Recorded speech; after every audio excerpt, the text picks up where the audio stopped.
అందరికీ నమస్కారం. నేను మీ లక్ష్మి. ఆంధ్రప్రదేశ్ రాష్ట్ర రాజకీయాల్లో జరుగుతున్న మార్పుల గురించి, అలాగే భారత్ మరియు పాకిస్తాన్ మధ్య యుద్ధాల గురించి ప్రస్తుతం నాతో పాటుగా మాట్లాడడానికి నటకుమార్ గారు ఉన్నారు. ఒకసారి మాట్లాడతాం. నమస్కారం సార్. ఆంధ్రప్రదేశ్ రాష్ట్ర రాజకీయాల విషయానికి వస్తే టీడీపీ అధికారంలో ఉన్నా కూడా జగన్ గారు నేను మళ్ళీ జగన్ 2.0 నేను మళ్ళీ సీఎం అవుతానని మాట్లాడుతున్నారు. ఓ పక్క చూసుకుంటే ఎమ్మెల్సీ జాకియా గారు అవుట్ అయిపోయారు. సో ఉన్న అధికారులనే నిలబెట్టుకోలేని వ్యక్తి వచ్చే అధికారంలో మళ్ళీ నాదే సీఎం అవుతాను, నేనే అవుతాను అని మాట్లాడుతున్నారు. ఏమంటారు?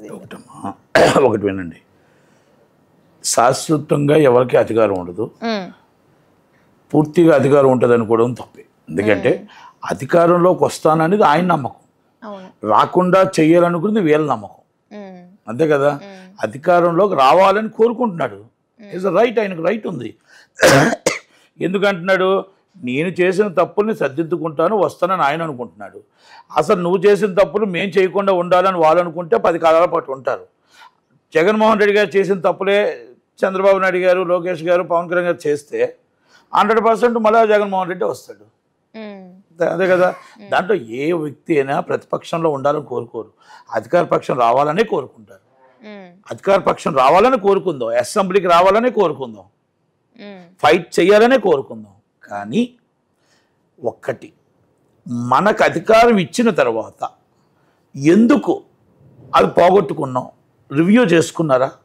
ఎందుకు మీ దగ్గర ఉన్న వాళ్ళందరూ నమ్మక ద్రోహం చేసి మీరు నమ్మిన నెంబర్ టూ బంటైనా, నమ్మిన బంటైనా విజయసాయిరెడ్డి గారు మీ మీద ఇష్టం వచ్చినట్టు మాట్లాడుతూ, పార్టీ మీద మాట్లాడుతూ, అవినీతి పార్టీ అని మాట్లాడుతూ బయటికి వెళ్ళిపోయారో దానికి సమాధానం చెప్పాల్సిన బాధ్యత జగన్మోహన్ రెడ్డి గారికి ఉంది.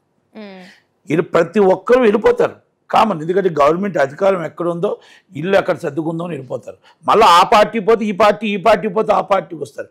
అదే పార్టీ మారుతున్న వాళ్ళని ఏమంటారంటే అభివృద్ధి అని వాళ్ళు అంటారు, రాజకీయ వ్యభిచారం అని బయట ఉన్న విశ్లేషకులు అంటారు. మేము అభివృద్ధి కోసమే వెళ్ళామంటారు. అంటే వాళ్ళ సొంత అభివృద్ధి, ప్రజల అభివృద్ధి నాకు తెలిసి ఈ జీవితంలో ఎవరు చేయలేదు. వాళ్ళ సొంత అభివృద్ధి కోసం వెళ్ళి ఉండొచ్చు, కానీ అలాంటి వాళ్ళు ఏమంటాము, పార్టీ మారిన వాళ్ళని రాజకీయ వ్యభిచారం అంటారు. అంటే మీకు ఎక్కడ దొరికితే అక్కడ వెళ్ళిపోతుంటారు, అది తప్పు. పార్టీ ఒకప్పుడు పార్టీ ఉందంటే పార్టీ కోసం ప్రాణం ఇచ్చిన వాళ్ళు ఉన్నారు. మీకు వెళ్ళిపోతుంది, మీరు ఇప్పుడు ఈ పార్టీ మారితే ఇంకో పార్టీ, ఈ పార్టీ మారితే ఇంకో పార్టీ, ఏదో పార్టీకి వెళ్ళిపోతారు. అంటే అధికారంలో ఉన్నప్పుడు వర్క్ చేయించుకోవాలి. సీతారాం సుధాకర్ గారు అని ఒక ఆయన ఉన్నాడు, బ్రాహ్మణ కమిటీ చైర్మన్ చేశాడు. ఇప్పుడు ఇదే పీడిఎస్ బియ్యం మొత్తం టోటల్ కాకినాడ అడ్డాగా నడిపాడు వైసీపీ గవర్నమెంట్లో. అదే వ్యక్తి మళ్ళీ టీడీపీ గవర్నమెంట్లోకి వచ్చాడు, ఇన్ఛార్జ్ ఆఫ్ విశాఖపట్నం. లోకేష్ గారికి రైట్ హ్యాండ్. ఆ వ్యక్తి నిజాయితీపరుడు అయిపోతాడా? ఎంఈవి సత్యనారాయణ గారు ఉన్నారు, క్రిస్టియన్ ల్యాండ్లు మొత్తం వేల కోట్లు దండి ఛాలెంజ్ పవన్ కళ్యాణ్ గారి మీద చేశారు. ఆ రోజు ప్యాలెంజ్ చేస్తే ఆ క్రిస్టియన్ ల్యాండ్ గారు పవన్ కళ్యాణ్ గారు వెళ్ళి ధర్నా చేశారు. మరి ఈరోజు ఆయన మరి ఎందుకు సైలెంట్గా పవన్ కళ్యాణ్ గారు అయిపోయారు? మరి ఆయన ఈరోజు టీడీపీతో బీజేపీతో ఏం కొమ్మక్కయింది? మరి ఎంఈవి గారితో ఎందుకు ఈ ప్రాజెక్టులన్నీ నడుస్తున్నాయి? ఆ రోజు అవినీతి సామ్రాట్ ఎంఈవి, ఈరోజు నిజాయితీ పరుడుగా ప్రాజెక్టులు అయిపోయాయా పవన్ కళ్యాణ్ గారికి, లోకేష్ గారికి, చంద్రబాబు నాయుడు గారికి? దానికి సమాధానం చెప్పాల్సిన బాధ్యత ఉంది. అంటే ఇవన్నీ ఎందుకు అవుతుందంటే ఒక పార్టీ జాయిన్ అయ్యి మనం వేసుకుంటే అది మొత్తం టోటల్గా బ్రహ్మాస్త్రం. అంటే అన్ని మాఫ్ కరో అన్నట్టు ఉంది. తప్పులన్నీ ఒప్పులైపోతాయి. అది నన్ను క్షమించు, నేను పాపిని, నన్ను క్షమించు అంటే అయిపోయింది, క్షమించి సరిపో. దేవుడి దగ్గరికి వెళ్ళి నేను పాపిని దేవుడా అంటాం కదా, పార్టీ దగ్గరికి వెళ్ళి నేను దేవుడు నన్ను క్షమించు అని అడగాల. మరి అలాంటప్పుడు మీరు ప్రతిపక్షంలో ఉండేటప్పుడు ఎందుకు ధర్నాలు చేయడం? మీరు ప్రతిపక్షంలో ఉండే ప్రజలకు ఏదో న్యాయం చేస్తానని చెప్పడం ఎందుకు? అవినీతి తాండం వెళ్తుందని చెప్పడం ఎందుకు? ఇవన్నీ ఏ పార్టీ వారున్నా, అది పవన్ కళ్యాణ్ గారైనా, జగన్మోహన్ రెడ్డి గారైనా, చంద్రబాబు నాయుడు గారైనా, లోకేష్ గారైనా, ప్రజావేదిక ప్రజల కోసమే, సంక్షేమం కోసం వేదిక. ఎక్కడ తిండి లేక, తిప్పలు లేక, ఏమి లేక, తెల్లవారు 6 గంటలకు వచ్చి కాపలాలు కాసి 9 గంటల దాకా తిండి లేక మీకు వచ్చి అర్జీలు ఇస్తే మీ అర్జీలు ఒక్కటైనా ఫుల్ఫిల్ అయ్యిందా? మీ అజ్జి ఒక్కటైనా అంత కష్టపడి 2,000 రూపాయలు ఖర్చు పెట్టి మీరు ఇచ్చిన పెన్షన్ 4,000 అయితే దాంట్లో 2,000 ఖర్చు పెట్టుకొని ఎండలో ఎండి వర్షంలో తడిసి మీ ఇంటికాడ కాపలాల కాసి 9:30 దాకా ఉండి మీకు లోకేష్ గారికి కానీ చంద్రబాబు నాయుడు గారికి కానీ పవన్ కళ్యాణ్ గారికి ఇచ్చిన అర్జీలు ఒక్కటైనా ఫుల్ఫిల్ చేసి ఇదిగో ఇది మీకు పూర్తి చేశాము అని ఎప్పుడైనా చెప్పారా?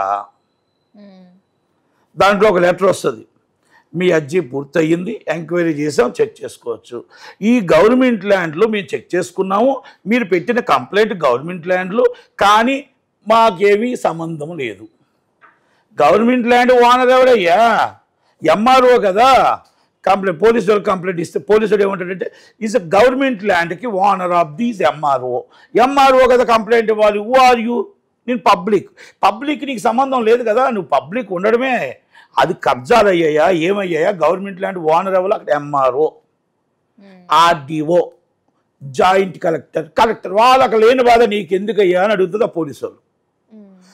వాళ్ళకి కంప్లైంట్ ఇస్తే వీళ్ళంటారు, వీళ్ళని అడుగుతా అంటారంటే ఇది నా పరిధిలో లేదు, ఇది కలెక్టర్ గారి పరిధిలో ఉందని అంటారు. కలెక్టర్ గారిని అడిగామనుకోండి, నో ఇది పెద్దవాళ్ళ పరిధి, ఇది అక్కడ ఎమ్మెల్యే ఇన్వాల్వ్మెంట్ ఉంది కాబట్టి నాకు పరిధి రాదు, ఇది నేను ప్రిన్సిపల్ సెక్రటరీ గారితో మాట్లాడుతాను అంటారు. ప్రిన్సిపల్ సెక్రటరీ గారి దగ్గరికి వెళ్ళామనుకోండి, చీఫ్ సెక్రటరీ గారితో మాట్లాడుతూ ఉంటారు. చీఫ్ సెక్రటరీ గారు అంటే సీఎం గారి పరిధిలో ఉంది అంటారు. అంటే గవర్నమెంట్ ల్యాండ్ కబ్జాలైన government land FTL land road మీద కోనేరులు మూసేసిన, చెరువులు మూసేసిన, కాలాలు మూసేసిన, నాళలు మూసేసిన ఏ దానికి పరిష్కరించలేనప్పుడు మీ గవర్నమెంట్లు ఎందుకు అని అడుగుతారు. పరిష్కరించడానికి చాతకానితనం ఉండేటప్పుడు మీరు అర్జీలు ఎందుకు పెడుతున్నారో, ప్రజల పాలన అని చెప్పి ప్రజా దర్బార్ని ఎందుకు పెడుతున్నారో అడుగుతున్నాను. మీరు అంత దూరం నుంచి రమ్మని లైన్ కట్టి, ఇంక్లూడింగ్ నేను కూడా వెళ్ళాను లైన్ కట్టి, నేను ఇంప్లూయెన్స్ ఉపయోగించుకోలే, లైన్లో వెళ్ళి అర్జీ ఇచ్చా, వచ్చింది కాగితం. ఇది స్టేట్మెంట్ ఇమ్మన్నారు, ఇచ్చాం, అన్నీ ఇచ్చాం. ఇది గవర్నమెంట్ ల్యాండే, బానర్ కోనేరే లేదు, కోనేరు ఉందని రాశాడు అక్కడ. నాది కాదు, వేరే వాళ్ళది.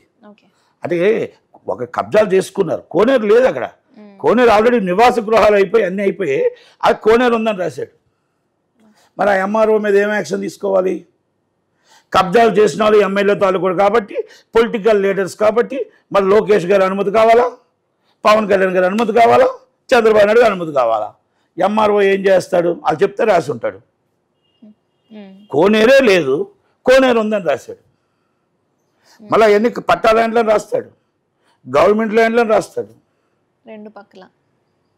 అంటే ఇలాంటి పరిస్థితుల్లో మనం అంత దూరం మీరు రమ్మండం ఎందుకు, చేయడం ఎందుకు? ప్రజా దర్బార్ అంటే ఏంటో తెలుసా? ఎంఆర్ఓకి ఇచ్చిన అర్జీ అవ్వకపోతే జాయింట్ కలెక్టర్ గారికి మనం దీంట్లో ఇస్తాం, గ్రీవెన్స్లో ఇస్తాం. గ్రీవెన్స్ కూడా వచ్చి సోమవారం నాడు అవ్వకపోతే అత్యంతగా పెద్దవారైన సెక్రటరియట్లో ఇస్తాం. సెక్రటరియట్లో కూడా అవ్వకపోతే ప్రజా దర్బార్ అంటే చీఫ్ మినిస్టర్లో ఆలకిస్తాం.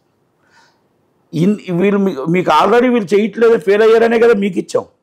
వీళ్ళు ఫెయిల్ అయ్యారని మీకు ఇచ్చాం, వీళ్ళు ఫెయిల్ అయ్యారని మీకు ఇచ్చాం. మరి మీరు ఫెయిల్ అయ్యారుగా, మళ్ళీ వాళ్ళదే మీరు మాకు ఇచ్చారు. మేము అడుగుతుంది, అయ్యా మీ గవర్నమెంట్ ల్యాండ్ అంటే ప్రజల ల్యాండ్, ఇది ప్రజల ల్యాండ్ మీ పొలిటికల్ అన్యాక్రాంతం చేసుకుంటున్నారు, ఇది కాపాడండి అని అడిగాం. పోలీసు వాళ్ళు నాకు సంబంధం లేదంటారు, ఎంఆర్ఓ అంటాడు నాకు పొలిటికల్ లీడర్స్కి సంబంధం ఉంది అంటాడు. Is a right? అంటే ఇది పవన్ కళ్యాణ్ గారు, లోకేష్ గారు, చంద్రబాబు నాయుడు గారు చూడాలి, జగన్మోహన్ రెడ్డి గారు కూడా చూడాలి. ఇలాంటివి ఆయన చూడడం. నేనేం చేయబో, నేను సీఎం దిగిన సీఎం తర్వాత ఇంట్లో ఉంటాడు, సీఎం అయిపోతాడు రోడ్డు మీద. నేను సీఎం అంటాడు తప్ప ప్రజల కోసం పట్టించుకోడు. ఒక సీఎం చేస్తే ఇంట్లో కూర్చుంటాడు, సీఎం చేయకపోతే నేను సీఎం అంటాడు. కానీ ఆ ఏరియా ప్రతిపక్ష ఎమ్మెల్యే ఉన్నాడు కదా, ఏమయ్యా ఊర్లో ఏం జరిగింది, అసలు ప్రతిపక్షం ఉందా, పోయావా, నువ్వు ఉన్నావా పోయావా అని అడిగావా? నువ్వేమైనా ఏ రోజైనా వీటి కోసం నువ్వు మాట్లాడావా? 5 సంవత్సరాలు అధికార పార్టీ ఉండేటప్పుడు ఏమైనా మాట్లాడావా? అప్పు తెచ్చానా, అప్పు వేసానా, టింగ్ టింగ్ కొట్టానా మాట్లాడానా, టింగ్ టింగ్ కొట్టానా మాట్లాడానా? అప్పు తేవడం నాకు తెలుసు, మీకు తెలుసు. సంపాదన పెంచామా, రాబడి పెంచామా, ఇన్కమ్ పెంచామా? అది నాకు కావాలి. జగన్మోహన్ రెడ్డి గారు కూడా అది చాలా మంచివాడని చెప్పట్లా, అలాగని ఈ గవర్నమెంట్ కూడా ఇలాగే తప్పులు చేసుకుంటూ వెళ్తే, ఇది జనాలను పట్టించుకోకుండా వెళ్తే, పొలిటికల్ లీడర్లు ఎమ్మెల్యేలు ఇలాగే కబ్జాలు చేసుకుంటూ వెళ్తే, ఇలాగే ఇంటికి ఒక బెల్ట్ షాప్ వెళ్తే, ఇన్ ఫ్యూచర్ ఇప్పుడు ఏదైతే సిట్టు కేసులు ఎదుర్కొంటున్నారో తర్వాత వాళ్ళు ఎదుర్కొంటారు. మీకు 99 రూపాయలతో 140 రూపాయలు అమ్ముతున్నప్పుడు పోలీసు వాళ్ళు పట్టించుకోరు, రెవెన్యూ వాళ్ళు పట్టించుకోరు. మీకు ఆల్రెడీ కొల్లు రవీంద్ర గారు ఇన్ఛార్జ్ అని అనకాపల్లి జిల్లాలో జరుగుతుంది. ఇది కొల్లు రవీంద్ర గారు మినిస్టర్ అయిన మల్చీపట్నం జిల్లాలో జరుగుతుంది. ఇది ఇట్స్ గ్రేట్ మినిస్టర్. వచ్చాడంటే మార్నింగ్ వస్తాడంట, తక్కువని వెళ్తాడంట, కూర్చుంటాడంట, షుగర్ ఫ్యాక్టరీలో తినేస్తాడంట, అందరితో కూర్చుంటాడంట, మాట్లాడతాడంటే వెళ్ళిపోతాడంట. మళ్ళీ ఎదురుకుంటూ రోడ్డు మీద వెళ్తున్నప్పుడు రోడ్డు బాగలేదు, ఎదురుకుంటూ వెళ్తున్నప్పుడు పాడేరుకి వెళ్ళడానికి రోడ్డు లేదు, చింతపలకి వెళ్ళడానికి రోడ్డు లేదు, అరుగు వెళ్ళడానికి రోడ్డు లేదు. మరి రోడ్డు మీద బెల్ట్ షాపులన్నీ కనబడుతూనే ఉన్నాయి, అవి కనబడలేదా? అంటే ఈ గవర్నమెంట్ నడుస్తున్నప్పుడు ప్రక్షాళన లేదు, పదవులు కావాలి, ప్రక్షాళన లేదు. కనుక దయచేసి ఆంధ్రప్రదేశ్లో ఏ గవర్నమెంట్ ఎలాగే నడుస్తుంది.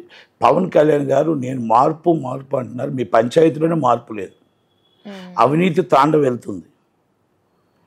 మీరు అవినీతిని తాండవం వెళ్తున్న పవన్ కళ్యాణ్ గారు చెప్పాను, అది తప్పు అయితే నా మీద కేసు పెట్టండి, ఎదుర్కోవడానికి నేను రెడీ. లేదా నేను అవినీతి ఎక్కడ జరుగుతుందో నేను చూపిస్తా.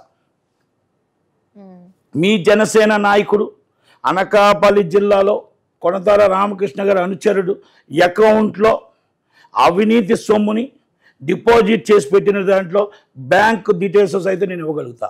మీకు పట్టుకోవడానికి ధైర్యం ఉందా? ధైర్యం ఉందా అని అడుగుతున్నా. నేను దీనికి కట్టుబడి ఉన్నా. అడప నరసింహమూర్తి మాడుగుల వడ్డాది మాడుగుల మండలం కోఆపరేటివ్ సొసైటీలో 15 లక్షలు డిపాజిట్ చేస్తుంది.